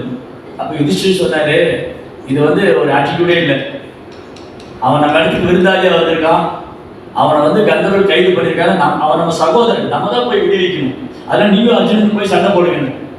பீமனுக்கு கோபம் வந்துடும், பயங்கரமா சத்தம் போடுவார் துரியோதனன். யுதிஷ்டிரர், அவனுக்கு எல்லாம் மறந்து போச்சா, என்னென்ன பாவம் செஞ்சான் அவன், எப்படியா நம்ம கொள்ளணும்னு நினைச்சா நீ அவனை போய் காப்பாற்றணுங்கிறியே. தர்மர் சொல்வாரு, அவன் எவ்வளவு பாவம் செஞ்சாலும் அவன் நம்ம சகோதரன், நம்ம இடத்துக்கு வந்திருக்கான், நாளைக்கு நமக்கு கிடைக்க வேண்டியது நம்ம தர்மப்படி வாங்கிக்கலாம், வனவாசம் முடிஞ்சது. இப்போ நமக்கு டியூட்டி என்ன, அவரை காப்பாற்றணும். 2 பேருக்கு இன்ட்ரெஸ்ட் இல்லை தான், ஆனால் யுதிஷ்டிரர் சொன்னதால போறேன். அங்கே போய் கந்தர்வரோட சண்டை போட்டு அர்ஜுனன் வந்து இந்த காண்டிப் எடுத்த உடனே கந்தர்வர்கள்லாம் அப்படி தெரிச்சு ஓடுறாங்க. அர்ஜுனுடைய காண்டிப் வில் புறப்படும் போது அன்னைக்கு துரியோதன் பார்த்து பிரமிச்சு போனான், அர்ஜுனன் சண்டை போடுறத பார்த்து. அப்புறம் என்ன பண்ணாங்க, அந்த கந்தர்வர்கள்லாம் உயிருக்கு பயந்து ஓடிட்டாங்க. அப்போ ஜெய் ஸ்ரீ கிருஷ்ண பலராம்கி, அந்த கந்தர்வர்கள்லாம் உயிருக்கு பயந்து ஓடிட்டாங்க. அப்ப என்ன நடந்ததுன்னா, கந்தர்வர்கள்லாம் ஓடின உடனே இப்போ அர்ஜுனனும் பீமனும் துரியோதனை பிடிச்சிட்டாங்க. பிடிச்சி நேரம் யுதிஷ்டிரர் முன்னாடி கொண்டு வந்து நிறுத்துறாங்க. இப்போ நீங்க சொல்லுங்க, இவன் எங்கேயே நான் கொண்டுறேன். பீமன் தயாரா கதையை தூக்கினேன். யுதிஷ்டிரர் சொன்னாரு, இதெல்லாம் வேண்டாம், அவனை திருப்பி அனுப்பிச்சிருங்க, நம்ம தர்மப்படி நாளைக்கு அவர்கிட்ட சண்டை போட்டு நம்ம ராஜ்யத்தை வாங்கிக்கலாம். அப்போ இது துரியோதனுக்கு பெரிய அவமானம் ஆயிடுச்சு. இன்னொரு பக்கம் அர்ஜுனன் வந்து எனக்காக சண்டை போட்டான்னு சொல்லி அர்ஜுனன் சொல்ல, உனக்கு என்ன வேணும் கேளு, நான் ராஜ்யத்தை ஒன்றை கொடுத்துட்டுமாங்க. அர்ஜுனன் சொன்னார், நான் ஒன்றும் பிச்சைக்காரன் இல்லை, நீ ராஜ்யம் கொடுக்கறத வாங்கிக்கிறதுக்கு எங்களுக்கு எப்படி வாங்கிக்கணும் தெரியும் போது. இல்லை நீ ஏதாவது கேளு அர்ஜுனன், அவனுக்கு ஹெல்ப் பண்ணுறேன், ஏதாவது கொடுக்குறேன், இப்போ ஒன்றும் தேவையில்லை போன்னு. இப்போ கிருஷ்ணன் சொல்ல, உனக்கு தேவை வந்துருச்சு போய் கேளு. அர்ஜுனனே மறந்துட்டு, நான் சமயம் வரும்போது கேட்குறேன், ஒன்று வேணாம் போ, நீ முதல்ல கிளம்புன்னு. இப்போ கிருஷ்ணன் சொன்னார், சரியான நேரம் வந்துச்சு, நீ போய் அந்த 5 அஸ்திரத்தை கேளு, நீ 5 அஸ்திரமும் போய் கேளு. அப்போ என்ன பண்ணாரு, போய் கேட்குறது. அர்ஜுனனை பார்த்த உடனே துரியோதனன் தன் கூடாரத்துக்கு வெளியில வந்து அர்ஜுனனை வரவேற்று உட்கார வச்சு பழங்கள்லாம் கொடுத்து பாருங்க. அன்னைக்கு வந்து பகைமை எப்படி இருக்குன்னா, அன்னைக்கு பகைமை வந்து இருந்தது. ரெண்டு பேர்த்துல யாரோ ஒருத்தர் அரியாசனத்தில் உட்கார போறாங்க. ஒன்று பாண்டவர் இல்லை கௌரவர். காலையில சண்டை போடுவாங்க, சாயங்காலம் நண்பர்கள் மாதிரி பேசிக்குவாங்க, பழகிக்குவாங்க. அப்ப அந்த துவேஷம் இருந்துகிட்டே இருக்கு. தன்னோட இடத்துக்கு வந்துட்டா அவன் விருந்தாளி மாதிரி இருக்கு. அப்போ துரியோதனன் சொன்னா, அர்ஜுனா உனக்கு என்ன வேணும்னா? அர்ஜுனன் சொன்னா, உனக்கு ஞாபகம் இருக்கா, நீ எனக்கு ஏதாவது தரேன்னு சொல்லி. ஆமாம்மா, நான் மறக்கவே இல்லை. உனக்கு என்ன வேணுங்கள்? நான் யுத்தத்தை நிறுத்திட்டுமா? இல்லை அதெல்லாம் வேண்டாம். வேற என்ன வேணும்? அந்த பீஷ்மர் 5 அஸ்திரம் கொடுத்தாருலே, அதான் வேணும். பீஷ்மர் கொடுத்த 5 அஸ்திரம் வேணும். துரியோதனுக்கு மூஞ்சியே சின்னதா போச்சு. அப்படி எடுத்துக்கொண்டு கொடுத்தாரு. காலையில் பீஷ்மர் வந்து ராஜ உடையெல்லாம் போட்டு வர நேரா துரியோதனை கூட, துரியோதனா எங்க அஸ்திரம்? அஸ்திரமா? அது போயே போச்சு. அது போச்சு. என்னாச்சு? அது அர்ஜுனன் வாங்கி போயிட்டாங்க. அப்போ துரியோதனுடைய மனசு மாதிரி நடந்தது. பீஷ்மர் தெரியும் கிருஷ்ணா இருக்கிறார் இல்லையா, விட மாட்டேன். திரும்பி கொஞ்ச நாள் கழிச்சு வந்து துரியோதனன் சொன்னா, பீஷ்மா நீங்க வந்து அர்ஜுனனை கொல்ல மாட்டேங்கிறீங்க, நீங்க மேல கருணை காமிக்கிறீங்க. அப்போ அன்னைக்குதான் பீஷ்மர் சபதம் போடுறாரு, இன்னைக்கு வந்து அர்ஜுனன் நான் கொல்லுவேன், இல்ல கிருஷ்ணர் ஆயுதம் எடுக்க வைப்பேன். அந்த வாசுதேவர் வந்து சொல்லியிருக்காரு, நான் மகாபாரதத்தில் ஆயுதம் எடுக்க மாட்டேன். ஒண்ணு நான் அர்ஜுனனை கொல்லுவேன், இல்ல அந்த வாசுதேவனுடைய வார்த்தையை நான் பொய்யாக்குவேன். திரும்பி சபதம் போட்டு வர்றாரு. அன்னைக்கு யுத்தம் வந்து பயங்கரமா இருக்கு. அர்ஜுனால நிக்க முடியல. பீஷ்மருடைய அம்பு வில்லிலிருந்து புறப்படுற ஒவ்வொரு அம்பு சும்மா தீ மாதிரி. பீஷ்மருடைய அம்பு வில்லிலிருந்து புறப்படுற ஒவ்வொரு அம்பு அர்ஜுனுடைய ரதத்தை வீல கட் பண்ணி, பொடியெல்லாம் கட் பண்ணி பறக்குது. ஒரு அஸ்திரம், ஒரு அஸ்திரம் வந்து அர்ஜுனன் தலைக்கு நேரம் கிருஷ்ணப்பட்டு ரதத்தை ஒரு அடுத்த அழுத்துல அவர் தலையே போயிருக்கு, கீழத்தோட போச்சு. அப்ப கிருஷ்ணன் புரிஞ்சுக்கிட்டாரு, நீங்க பீஷ்மர் ஒரு முடிவோட வந்திருக்காரு. அது மட்டும் இல்லையா, பீஷ்மர் சொல்றாரு, இது ஃபர்ஸ்ட் கேண்டோட 10th சாப்டர்ல பீஷ்மருடைய பிரேயர் இருக்கு, பீஷ்மர் ஸ்துதி. அதுல சொல்றாரு, பீஷ்மருடைய அம்புகளால கிருஷ்ண உடம்புல காயமாயிடுச்சு. பீஷ்மா போட்ட அம்புகள்ல கிருஷ்ணருடைய உடம்புல எல்லாம் காயமாயி பிளட் வருது. இது எப்படி? அடுத்த ஒரு கேள்வி, அது எப்படி கிருஷ்ணாவோட உடம்புல அம்பு போட்டு காயம் வருது? அவர் உடம்புல ஆன்மீகமானது இல்லையா? கிருஷ்ணாவுடைய சரீரம் ஆன்மீகமானது. அப்ப எப்படி பீஷ்மோட அம்புகள் போட்டு காயம் வந்தது? எப்படி? ஏன்னா கிருஷ்ணா வந்து அதை அனுபவிக்கிறார். பீஷ்மாவுக்கும் கிருஷ்ணருக்கும் ஒரு ரிலேஷன்ஷிப் எப்படி இருக்குன்னா, கோபிகள் கிருஷ்ணன் மேல என்ன மாதிரி அனுபவிச்சிருக்காங்களோ அந்த மாதிரி கிருஷ்ணன் மேல எதிரில் உட்கார்ந்து பீஷ்மா வந்து அன்பு செய்யறாரு. அப்போ புரோப்பா என்ன எழுதியிருக்காரு பொருளுரையில, கோபிகள் முத்தமிட்டால் கிருஷ்ணன் எவ்வாறு மகிழ்ச்சி அடைவாரோ அந்த மாதிரி பீஷ்மர் அம்புகளால் கிருஷ்ணன் திருப்தி அடைந்தார். கிருஷ்ணனுடைய உடம்புல அம்பு பட்டது, அது ஒரு காதலி முத்தமிட்டது போல கிருஷ்ணா இருக்கிட்டார். கிருஷ்ணா என்ன பண்ணாரு, பீஷ்மர் சொல்றாரு, மத் பிரதிஜ்ஞா, என்னுடைய வார்த்தையை காப்பாற்றுவதற்காக கிருஷ்ணா என்ன பண்ணாரா, பீஷ்மோட வார்த்தை பொய்யாக்கூடாது, அவர் என்னுடைய பக்தன். அப்போ ஒரே ஆப்ஷன் தான் இருக்கு கிருஷ்ணருக்கு. இப்ப என்னன்னா, கிருஷ்ணருக்கு ஒரே ஆப்ஷன் தான், ஒண்ணு அர்ஜுனனை இழக்கணும், இல்ல தன்னுடைய வார்த்தையை பொய்யாக்கணும். இன்னொரு பக்கம் கிருஷ்ணனுடைய பீஷ்மருடைய வார்த்தையை காப்பாற்றணும். ஒரு பக்கம் பீஷ்மர் கொடுத்த வாக்குறுதியை காப்பாற்றணும். அப்படின்னா ஒண்ணு அர்ஜுனனை பீஷ்மர் கொல்லணும், இல்ல கிருஷ்ணர் ஆயுதம் எடுக்கணும். இதுதான் பீஷ்மர் கொடுத்த வாக்குறுதி. இன்னொரு பக்கம் இப்ப அர்ஜுனனை காப்பாற்றணும், அதே சமயம் பீஷ்மருடைய வார்த்தையை பொய்யாக்கூடாது. அப்போ ஒரே வழிதான் இருக்கு, கிருஷ்ணர் தன்னுடைய வார்த்தையை பொய்யாக்கணும். கிருஷ்ணா வந்து தன்னுடைய வார்த்தையை பொய்யாக்குனாதான் ரெண்டு பக்தரையும் காப்பாற்ற முடியும். ஏன்னா பீஷ்மர் சபதம் போட்டு வந்திருக்காரு, நான் எனக்கு அர்ஜுனனை கொள்ளுவேன், இல்ல கிருஷ்ணர் ஆயுதம் கொடுக்க. இப்ப கிருஷ்ணருக்கு பயங்கர கோபம் வந்துச்சு. கோபம் வந்தவொடனே என்ன பண்ணாரு, அர்ஜுனன் வந்து நடுங்கிறார். இந்த பீஷ்மர் அன்னைக்கு யுத்தம் பண்றதை பார்த்து அர்ஜுனன் காண்டி எடுத்து கையில எடுத்து அந்த கையில அறுத்து விட்டுறாரு. அவர் அம்பு பொறுத்தவே முடியல, சரசரன் வந்து ஒரு அம்பு. கிருஷ்ணர் ரதத்தை விட்டு இறங்கினார். இறங்கி வேகமா போறாரு, அங்கவஸ்திரம் கீழே விழுந்துருச்சு. வேகமா போய் அங்க ரத்தம்லாம் உடஞ்சி கிடக்கு. அந்த யுத்த பூமியில நிறைய ரத்தம்லாம் உடஞ்சி கிடக்கு. அந்த உடஞ்சி போன ரத்தத்தோட வீல் ஒன்று இருந்தது. அந்த வீலை கையில தூக்கிட்டு, பீஷ்மா உன்னை கொல்லாம விட மாட்டேன்னு வராரு கிருஷ்ணர். உன்னை கொல்லாம விட மாட்டேன் கிழவனே அப்படின்னு சொல்லிட்டு அந்த வீல் எடுத்துட்டு இந்த சுதர்சன மாதிரி அந்த வீலை கையில் எடுத்துட்டு அப்படி வர கிருஷ்ணா பீஷ்மர் கொள்றது. அர்ஜுனன் ரதத்தை விட்டு இறங்கி ஓடி, கிருஷ்ணா கிருஷ்ணா வாசுதேவா போகாதீங்க, நீங்க ப்ராமிஸ் பண்ணிருக்கீங்க, நீங்க ஆயுதம் எடுக்கக்கூடாது பார்த்து கொடுத்துருக்கீங்க. அர்ஜுனன் போய் கிருஷ்ணர் பிடிக்க முடியல, கிருஷ்ணர் வேகமா போறாரு, அர்ஜுனால பிடிக்க முடியல. அர்ஜுனன் தாவி போய் கிருஷ்ணருடைய பாதத்தை பிடிச்சிட்டாரு. அர்ஜுனுக்கு சேர்த்து தர எடுத்து போறாரு பீஷ்மர். அன்னைக்கு பீஷ்மர் வந்து சந்தோஷமா சாரி கிருஷ்ணன் அர்ஜுனனையும் சேர்த்து எடுத்துட்டு போறாரு. பீஷ்மர் தன் ஆயுதத்துல போட்டு ரெடி அடிக்கிறேன். இந்த நாள் தான் பார்த்துட்டு இருந்தேன், கிருஷ்ணர் கையால் உடலை வளர்ந்து அன்னையோட சன்செட் ஆயிடுச்சு. இந்த மாதிரி மகாபாரத யுத்தத்துல பீஷ்மா வந்து எழுதுறாரு. அந்த பீஷ்ம ஸ்துதியில என்னெல்லாம் நடந்தது, ஒரு கையில குதிரையோடைய கடிவாளத்தை பிடிச்சிருக்காரு. எப்படி கிருஷ்ணரை வர்ணிக்கிறார் பீஷ்மா, ஒரு கையில குதிரையோட கடிவாளத்தை பிடிச்சிருக்காரு, இன்னொரு கையில சாட்டையை வச்சிருக்காரு. அந்த குருஷேத்திர புழுதி எல்லாம், அந்த குதிரையோட கால் புலம்புப்பட்ட புழுதி எல்லாம் அவர் மேல பட்டு அந்த சாம நிறம் பழுப்பு நிறமா மாறிடுச்சு. அவர் தலைமுடி எல்லாம் பழுப்பு நிறத்துல இருக்கு அப்படின்னு இந்த பார்த்த சாரியை வர்ணிக்கிறார் பீஷ்மர். இப்ப இந்த சைடு இருந்தா கூட பீஷ்மரால பார்த்துக்க முடியாது கிருஷ்ணாவை. நேரடியில் எதிரணியில் இருந்தால் நேர்த்து கிருஷ்ணர் பார்க்கிறேன்.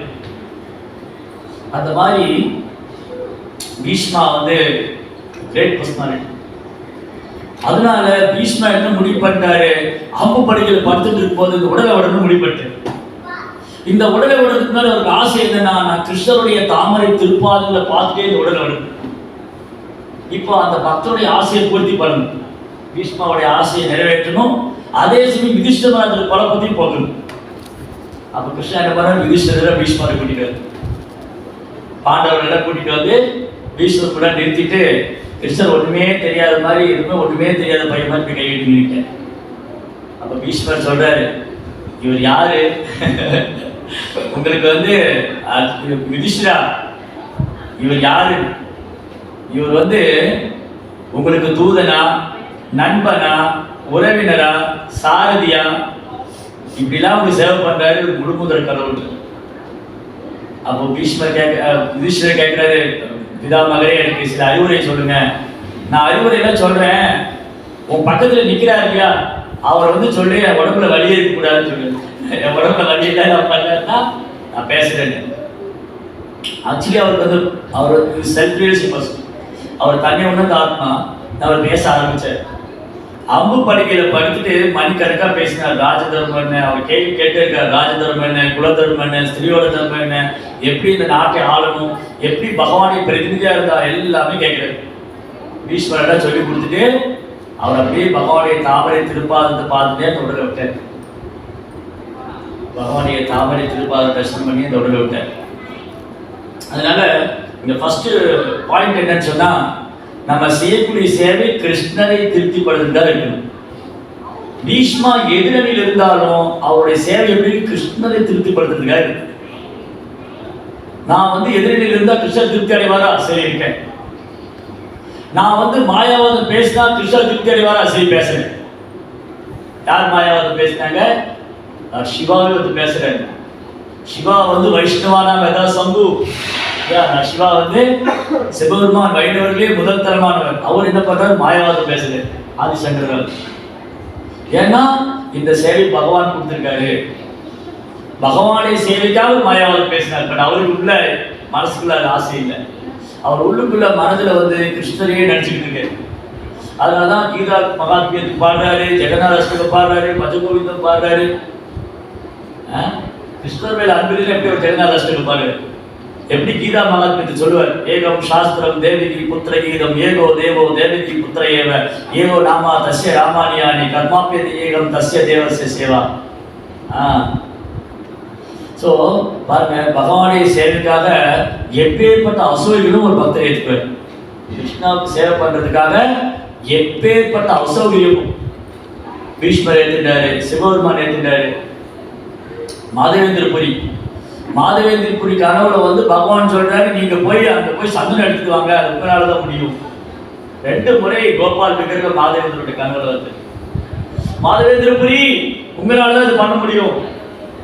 என்ன பூஜாரிகள் அந்த குகையில இந்த புதர்ல ஒழிச்சு வச்சுட்டாங்க, உயிருக்கு பயந்து ஓடிட்டாங்க. 500 வருஷத்துக்கு முன்னாடி மாதவேந்திரபுரி பிருந்தாவனம் வந்த போது கோபால் விக்கிரகம் யாரும் மாதவேந்திரபுரி காமிச்சு கொடுத்தாங்க.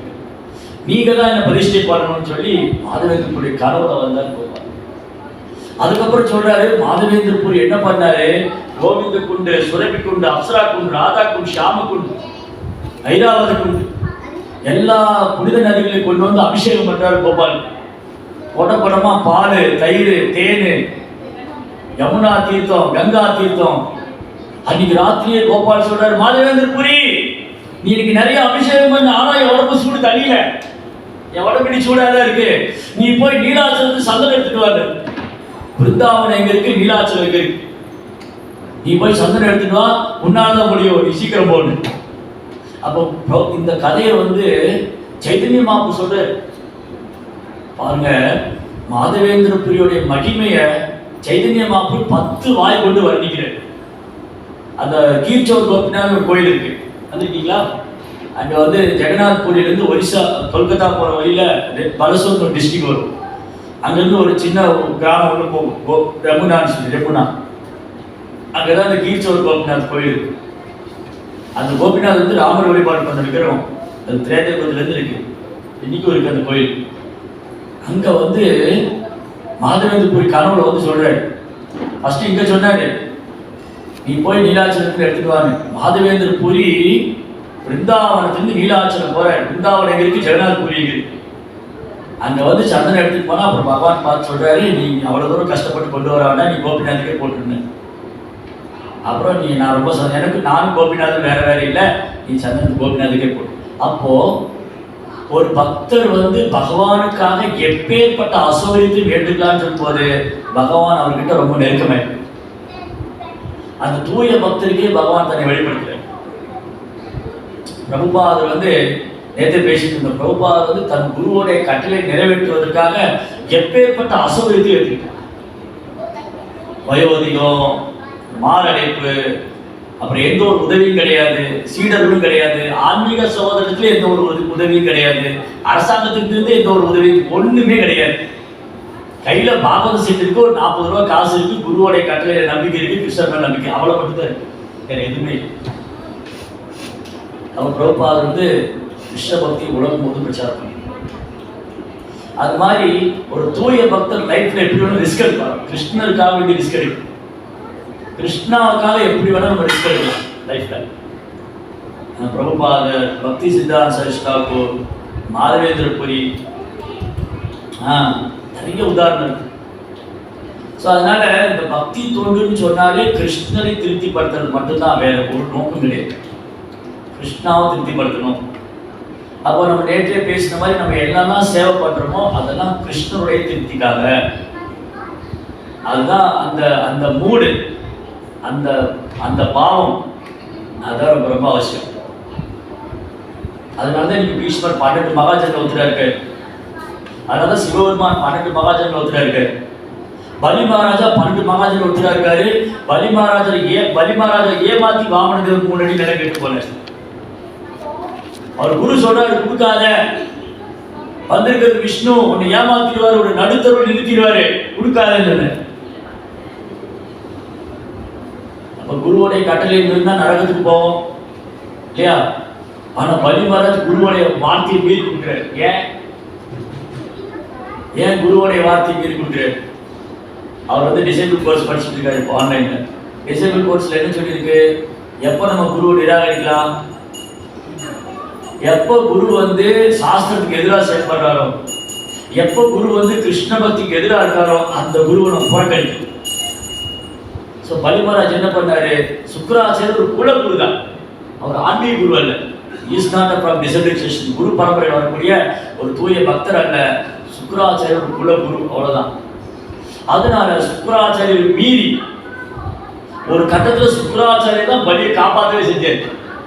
பலி ஏறக்குறைய தேவர் கூட சண்டை போட்டு மூர்ச்சி அடைந்து மயங்கி போய் உடலை விட்டு கையில் கிடப்பார். உடலை விட்டுட்டார். சுக்கராச்சாரியர் மூலிகையெல்லாம் வச்சு அவர் வீட்டுக்கு கொண்டு வருவார்.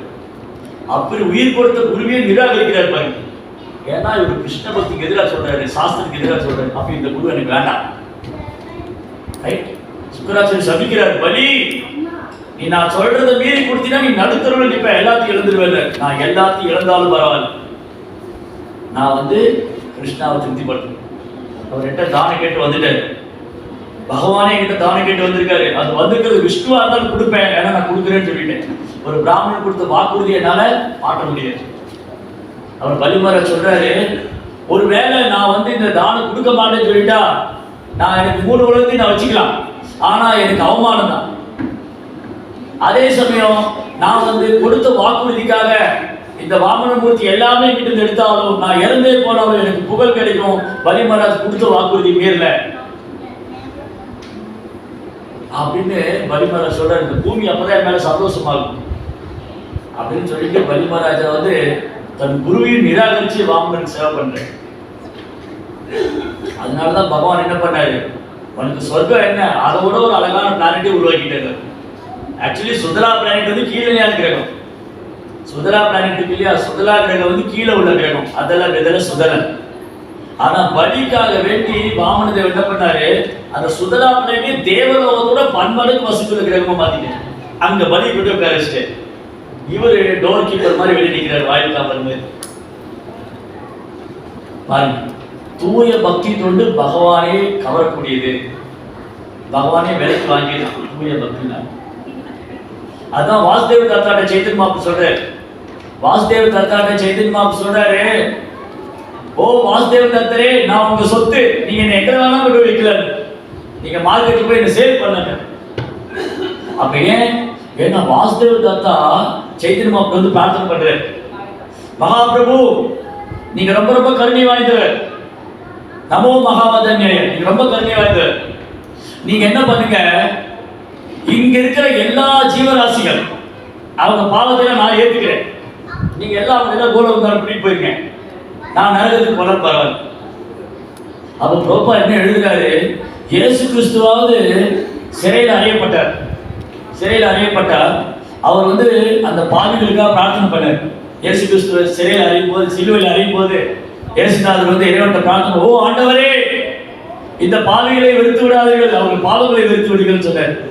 அப்போ பிரபுபா என்ன எழுதுறாரு, இயேசு கிறிஸ்துவோட 2 படி மேல போயிட்டாரு வாசுதேவ் கோஷ், வாசுதேவ் தத்தா. அவர் என்ன சொன்னாரு, அவங்கள அந்த பாவிகளுடைய பாவத்தை நான் ஏத்துக்கிறேங்கிற, நான் எல்லா பாவிகளுடைய பாவத்தை ஏத்துக்கிறேன், அவங்க நீங்க விடுவிக்கிறது மட்டும் இல்ல, அவங்க கோலம் வந்தாலும் கூட்டிட்டு போடுங்க அந்த ஜீவாத்மாக்களை, அவங்க பாவத்துல நான் ஏற்றிட்டு கஷ்டப்படுற நரகத்துக்கு போறேன். ஹரிதாஸ் தாக்கூர்ல இயேசு கிறிஸ்து வந்து ஒரு இடத்துல தான் சிலுவையில் அடிச்சாங்க.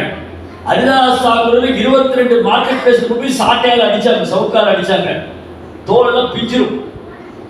ஒரு மார்க்கெட்டுக்கு மேல அடி வாங்கி ஒருத்தர் உயிரோடு இருந்ததா சரித்திரமே இல்லை.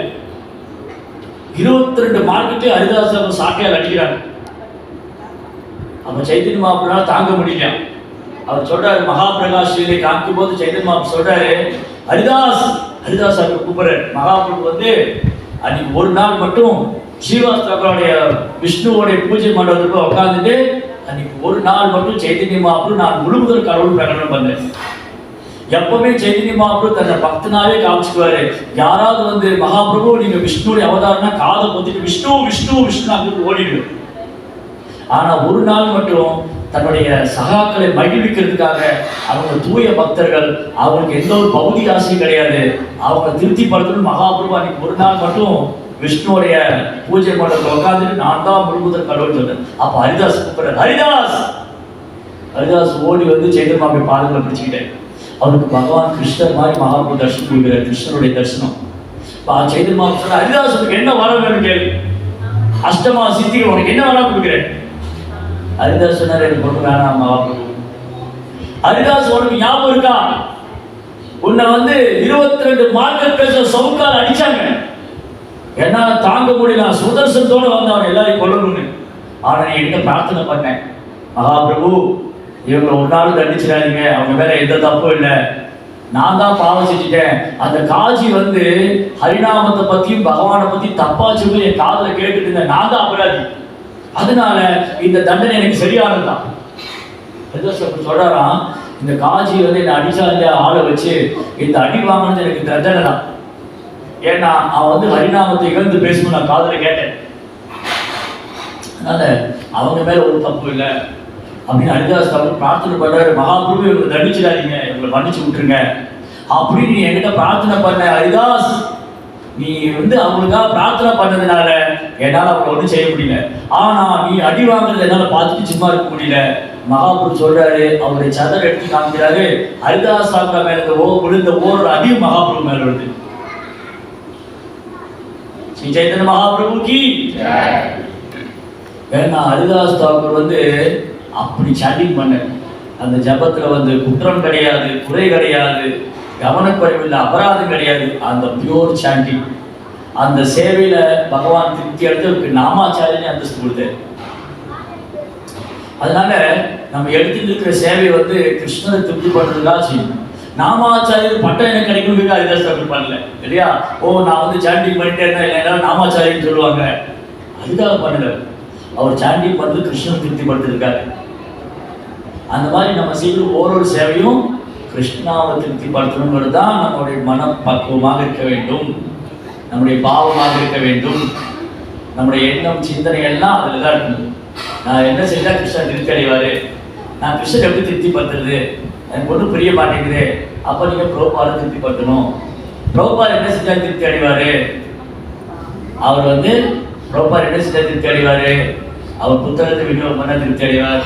4 பேர் கிருஷ்ண பக்தி சொல்லி கொடுத்தா திருப்தி அடைவார். ஆன்மீக குருக்கு சேவை பண்ணா பிரபுபாதை திருப்தி அடைவார். ஆன்மீக குரு எப்படி திருப்தி அடைவாரு? வைஷ்ணவருக்கு சேவை பண்ணா ஆன்மீக குரு திருப்தி அடைவாரு. வைஷ்ணவர் எப்போ திருப்தி அடைவாங்க? அவங்ககிட்ட அன்பு செஞ்சு அவங்க சேவை பண்ணா வைஷ்ணவர். இப்படி நம்ம சேவகனுடைய சேவகனா இருக்கிறது தான் சேவை மனப்பான்மையுடைய அடித்தளம்.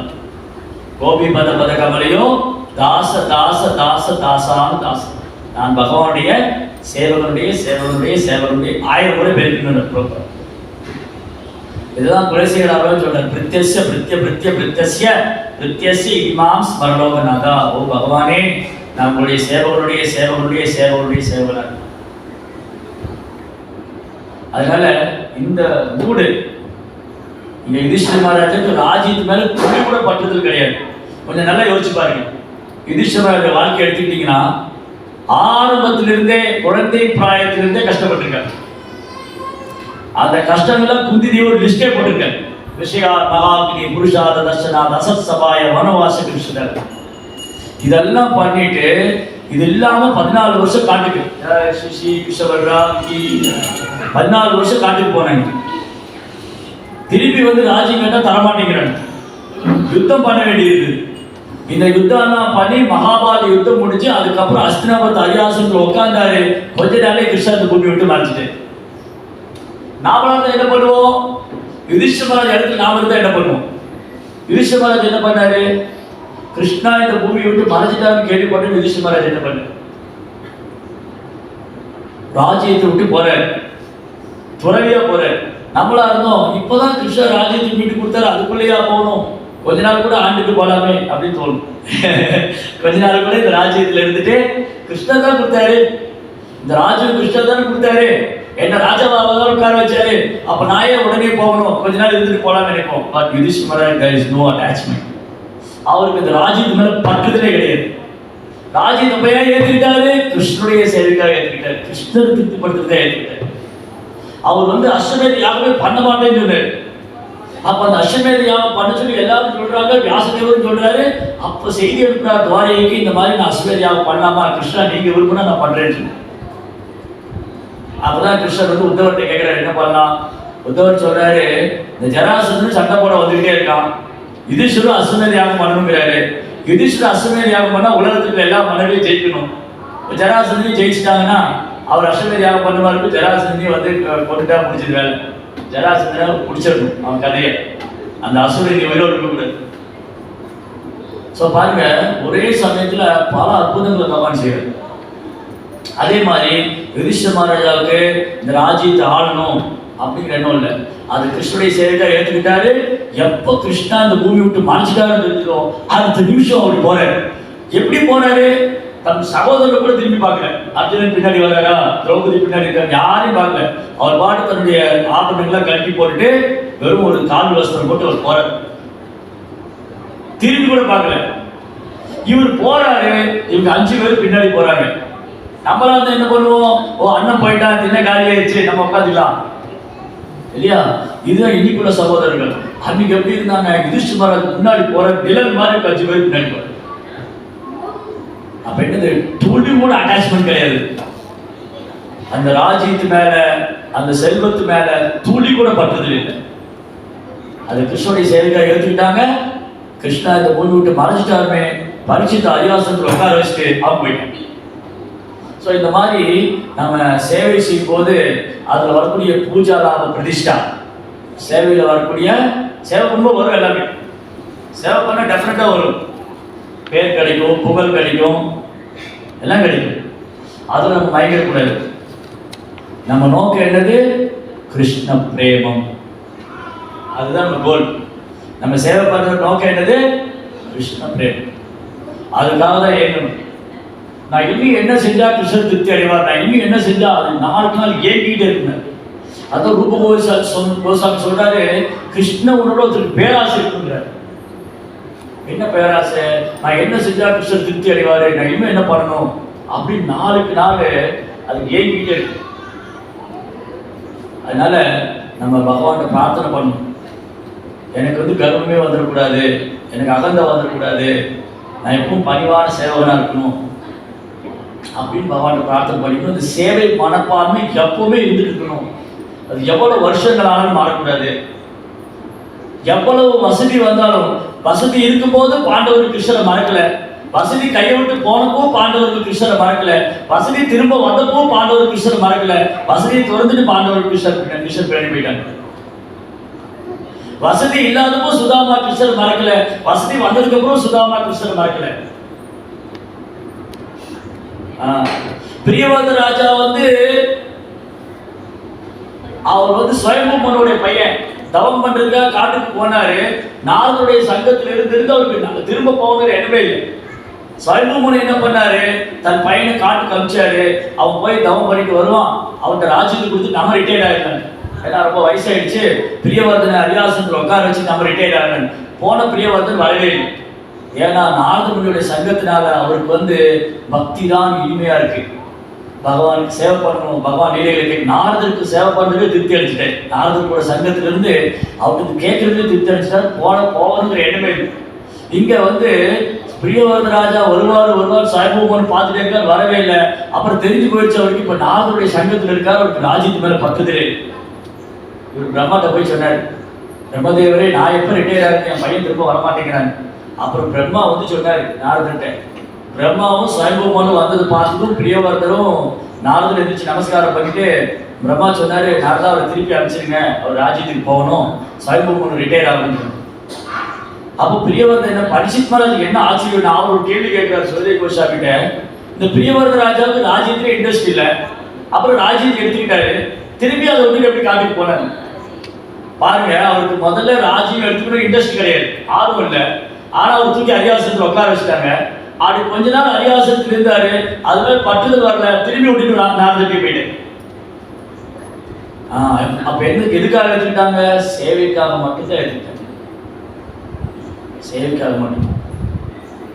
யுதிஷ்டிர மகாராஜ் நடந்து வரும்போது எல்லாரும் புகழ்வாங்க, ராஜ ராஜ மார்த்தாண்ட ராஜகம்பீர யுதிஷ்டிர மகாராஜ் கி ஜெய் ஹோ. அப்படி சிறப்பு கமலெல்லாம் விரிச்சு, அப்படி பூவெல்லாம் தூவி, அவர் பிராமணர் அவர் புகழ் பாடி, இதெல்லாம் மயங்கவே இல்லை. இதெல்லாம் கிருஷ்ணாவுடைய சேவைக்காக எடுத்துக்கிட்டு. சில நேரங்களில் பாருங்க, சீடர்கள் ஆன்மீக குரு புகழ்ந்து பாடுவாங்க, ஆன்மீக குருவை தலைமையில வச்சு கொண்டாடுவாங்க. ஆனா ஆன்மீக குரு பாருங்க, பிரபுபாதரும் சரி குருபாதரும் சரி அதில் மயங்கிறது. ஓ என்னை வந்து சீடர்களோட புகழ்றாங்க பாடுறாங்க, ஓ ஐ ஆம் த கிரேட் குரு. நோ, அவங்க சேவை பண்ணிட்டு குரு பரம்பரை கொடுத்து போயிட்டே இருக்காங்க இல்லையா. சரி, இந்த மாதிரி பாவங்கள் தான் நம்ம வளர்த்துக்கணும். இன்னைக்கும் குருமார்கள் எப்படி இருக்காங்க, ரொம்ப பிரபா இருக்கிற எல்லா தெய்வீமார்களும் குருமார்கள் இருக்கு, ஒரு சீடர்கள் இருக்கு, பார்க்கலாம். ரொம்ப ஹம்பிளா பணிவா இன்னும் சேவை பண்ணிட்டே இருக்காங்க. ஆல்மோஸ்ட் எல்லாம் 70க்கு மேலே ஆயிட்டாங்க. அந்த 70க்கு மேலே ஆயிட்டாலும் ஆரம்ப காலத்தில் பிரபுபாருக்கு எப்படி சேவை பண்ணிட்டு இருந்தாங்களோ, என்னென்ன பொறுப்பெடுத்துக்கிட்டாங்களோ, இன்னைய வரைக்கும் அதில் ஒன்று கூட மாறாமல் அதை எக்ஸ்ட்ரா கூடுதலாக தான் பண்ணிட்டு இருக்காங்க. ரைட். ஸோ அதனால இவங்க இதில் கற்றுக்கணும். இப்போ இன்னைக்கு நிறைய உதாரணங்கள் வந்து நம்ம பாகவதத்துலேருந்து பார்த்தோம், நிறைய உதாரணங்கள் பிரபுபாடைய வாழ்க்கையிலிருந்து பார்த்தோம், நிறைய உதாரணங்களை கண்ணு முன்னாடி வாழ்ந்து கொண்டிருக்கிற குருமார்கிட்ட பார்க்கலாம், பிரபுபாடைய சீடர்கள்கிட்ட. எப்படி வந்து சேவை மனப்பான்மை அதிகரித்துக் கொள்வது, எப்படி குருவுக்கு விசுவாசமா சேவை செய்வது. பிரபுபாவுடைய சீடர்களுக்கு பிரபுபா மேல இருந்த விசுவாசம் நம்ம குரு மேல நமக்கு வரணும். பிரபுபாவுடைய சீடர்கள் வந்து அவங்க குருவுக்கு எப்படி சரணடைந்து பிரபுபா என்ன சொன்னாலும் அவருக்கு ஒரு அசைவு ஒரு ஒரு ஒரு ஒரு சின்ன ஒரு இது வந்துருச்சுன்னா அது எப்படி நிறைவேற்றுறதுங்கிறது அவங்க லைஃப். அதுதான் லைஃபு. குருமுக பத்மவாக்கிய சிந்ததை கோரி ஐக்கா ஆத்ம கோரிக மனாஷ். அதெல்லாம் நம்ம கற்றுக்கணும் அவங்ககிட்ட இருந்தெல்லாம்.